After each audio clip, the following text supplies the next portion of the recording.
Collective noun. तो बच्चों आज हम कलेक्टिव नाउन को शुरू करने जा रहे हैं। तो हमने प्रॉपर नाउन पढ़ा, कॉमन नाउन पढ़ा, एब्स्ट्रैक्ट नाउन पढ़ा। तो ये एक कलेक्टिव नाउन है, इसको हमें आज पढ़ना है। तो बच्चों सबसे पहले कलेक्टिव नाउन की डेफिनेशन हमें पढ़नी है।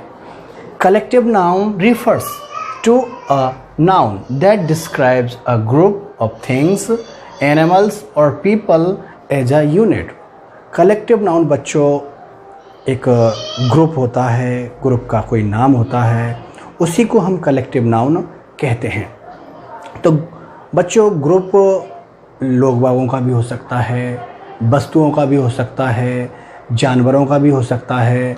तो ये ग्रुप का नाम ही कलेक्टिव नाउन कहलाता है। तो बच्चों ये ग्रुप तरह तरह के हो सकते हैं, जैसे कि फ़िश का ग्रुप है, डोमेस्टिक एनिमल्स होते हैं, भैंस है, काऊ है। तो इन सभी जानवरों के ग्रुप का नाम अलग अलग भी हो सकता है।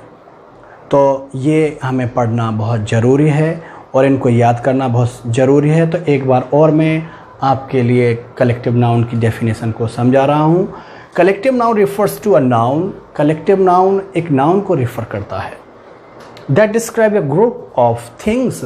जो वो ग्रुप है बच्चों, वो चीज़ों के ग्रुप को डिस्क्राइब करता है, चीज़ों के ग्रुप के बारे में बताता है। और एनिमल का ग्रुप हो तो एनिमल के ग्रुप के बारे में बताएगा, और पीपल का ग्रुप है तो पीपल के ग्रुप के बारे में बताएगा। तो बच्चों यहाँ पर कुछ एग्जाम्पल्स दिए गए हैं, हमें उन्हें समझना है।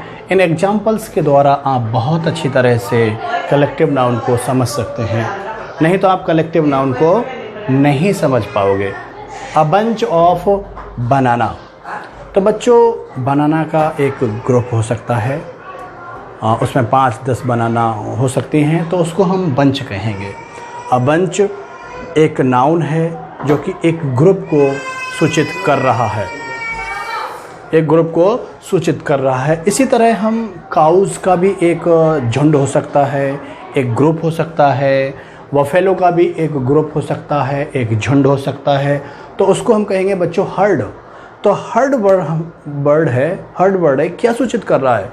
एक ग्रुप को सूचित कर रहा है। इसमें 10 या 12 काउज़ हो सकती हैं, मतलब 2 से ज़्यादा हो सकती हैं, कितनी भी हो सकती हैं। इसी तरह एन आर्मी ऑफ सोल्जर्स, यानी सोल्जर्स का एक ग्रुप है बच्चों, और एक समूह है, उसको हम एक वर्ड देते हैं, एक नेम देते हैं बच्चों। तो वो नेम कहलाता है आर्मी। तो आर्मी एक ग्रुप को, एक झुंड को सूचित कर रही है यहाँ पर, जो सोल्जर्स से मिलकर बना हुआ है बच्चों। इसी तरह हम नेक्स्ट आगे बढ़ते हैं तो हमें मिलता है flock of words. A flock of words. तो वर्ड्स मान लो बच्चों 10 या 12 या 15 जितने भी हैं वर्ड्स, या 5 हैं, तो उनका एक ग्रुप बनता है, एक झुंड बनता है, एक समूह बनता है। उस समूह का एक नाम दिया गया है, उसको कहते हैं हम इंग्लिश में फ्लॉक। तो वह फ्लॉक शब्द है या वर्ड है या नाउन है, वो कलेक्टिव नाउन को सूचित कर रहा है। कलेक्टिव नाउन है वह बच्चों। तो कलेक्टिव नाउन के ये विभिन्न एग्जाम्पल से आपने थोड़ा बहुत समझा होगा, और आगे दूसरे एग्जाम्पल अभी और पेश किए जा रहे हैं। आगे और एग्जाम्पल देखते हैं, क्योंकि कलेक्टिव नाउन के जितने भी एग्जाम्पल हम समझेंगे, जितने भी याद करेंगे बच्चों, वो उतना ही अच्छा है। क्योंकि हर चीज़ों के, तरह तरह के जानवरों के, तरह तरह के कार्य करने वाले व्यक्तियों के अलग अलग तरह के झुंड होते हैं और अलग अलग तरह के ग्रुप होते हैं, और उन ग्रुप के नाम को याद करना बहुत ज़रूरी है बच्चों। इसकी डेफिनेशन को ही, ये एक ऐसा नाउन है जिसकी डेफिनेशन को ही समझना पर्याप्त नहीं है, इसके जो भी एग्जाम्पल्स हैं उनको याद करना बेहद ज़रूरी है बच्चों।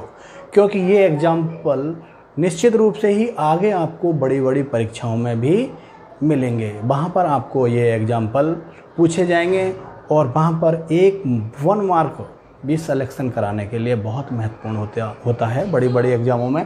तो बच्चों हम और एग्जाम्पल देख रहे हैं। अ ट्रूप ऑफ डांसर्स। तो बच्चों डांसर्स लोग बागी होते हैं, पीपल होते हैं, आप जानते हैं, लेकिन उनका वो विशेष कार्य करने वाले व्यक्ति हैं, और विशेष कार्य करने वाले व्यक्तियों का एक समूह है जो डांस करता है। उस डांस करने वाले ग्रुप को हम ट्रूप कहते हैं बच्चों। अब दूसरा एग्जाम्पल दिया हुआ है बच्चे, क्रू ऑफ सेलर्स। अब सेलर्स भी व्यक्तियों का ही समूह है, ग्रुप है, लेकिन इस ग्रुप को भी कोई ना कोई नाम है जो अलग तरह का नाम है। इस नाम को बच्चों क्रू कहते हैं। हम क्या कहते हैं? Crew of sellers. अब देखो बच्चों तीसरा इस पेज पर जो दिया हुआ एग्जाम्पल है, अ बंडल ऑफ स्टिक्स। मान लो लकड़ियाँ बांधी गई हैं या एक ग्रुप लकड़ियों का रखा हुआ है, बंधा हुआ, तो हम उसको अब बंडल बोलेंगे। A bundle of sticks, sticks का समूह, ग्रुप। तो बच्चों इसके लिए एक विशेष तरह का नाम दिया गया है। तो इसी तरह हम आगे और बढ़ते हैं। तो बच्चों देखो, अ लीटर ऑफ किटन्स, जैसे बिल्ली के बच्चे होते हैं, उनका भी झुंड घूम सकता है, उनका भी ग्रुप घूम सकता है, तो उसका एक विशेष नाम है, उसको कलेक्टिव नाउन कहते हैं अ लीटर, जो कि 10, 5, 2, 4 कितने भी किटन्स हो सकते हैं बच्चों। इसी तरह एक और आगे एग्जाम्पल है, pile of books. A pile of books, books का ढेर। तो ये भी बच्चों कलेक्टिव नाउन है, क्योंकि इसमें भी 10, 5, 15 कितनी भी बुक्स हो सकती हैं।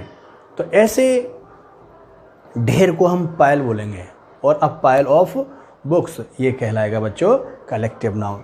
तो हम एक निष्कर्ष रूप से एक ऐसी जगह पर पहुँचे हैं कि जहाँ पर 2 से अत्यधिक चीज़ें, व्यक्ति, जानवर का समूह होता है, वो कलेक्टिव नाउन कहलाता है। तो बच्चों हम आगे और एग्जाम्पल्स लेते हैं, क्योंकि एग्जाम्पल्स को इस नाउन में समझना बहुत ज़रूरी है। अगर हमने एग्जाम्पल्स को याद नहीं किया तो अभी बेकार है। अ टीम ऑफ प्लेयर्स, खेलने वाले लड़के हैं या व्यक्ति हैं, उनका एक समूह होता है, तो उसका एक विशेष नाम दिया गया है टीम। तो वह टीम एक कलेक्टिव नाउन का वर्क करती है, तो वह कलेक्टिव नाउन कहलाता है। इस तरह बच्चों आपने देखा होगा स्कूल में बहुत सारे बच्चे बैठे रहते हैं, स्टूडेंट्स बैठे रहते हैं, उनको हम क्लास कहते हैं। तो वहाँ पर सभी लोग बैठे हुए हैं, बच्चे बैठे हुए हैं, उसका एक नाम है क्लास। तो क्लास एक कलेक्टिव नाउन है। ये तो बहुत ही ईजी है, क्योंकि आप रोज़ाना इसका प्रयोग करते हैं। A bouquet of flowers, flowers का गुलदस्ता, फूलों का गुलदस्ता बच्चों बुके कहलाता है इंग्लिश में। तो ये भी एक कलेक्शन को, एक ग्रुप को सूचित करता है ये वर्ड। तो यह है एक कलेक्टिव नाउन है। देखो बच्चों अब नेक्स्ट जो एग्जांपल है वो ट्रूप ऑफ मंकीज़। देखो बच्चों पहले भी ट्रूप आया था, लेकिन उस वाले ट्रूप की स्पेलिंग अलग थी। उस वाले की थी TROUPE। वो डांसर्स के लिए प्रयोग होता है, उपयोग में लिया जाता है। जबकि ये वाला है बच्चों, ये सिर्फ इसकी स्पेलिंग TROOP है, मंकीज़ वगैरह के लिए यूज होता है। तो इसमें ये अंतर आपको समझ लेना है। तो बच्चों इस तरह इन एग्जाम्पल्स को आपके लिए याद करना बहुत ज़रूरी है।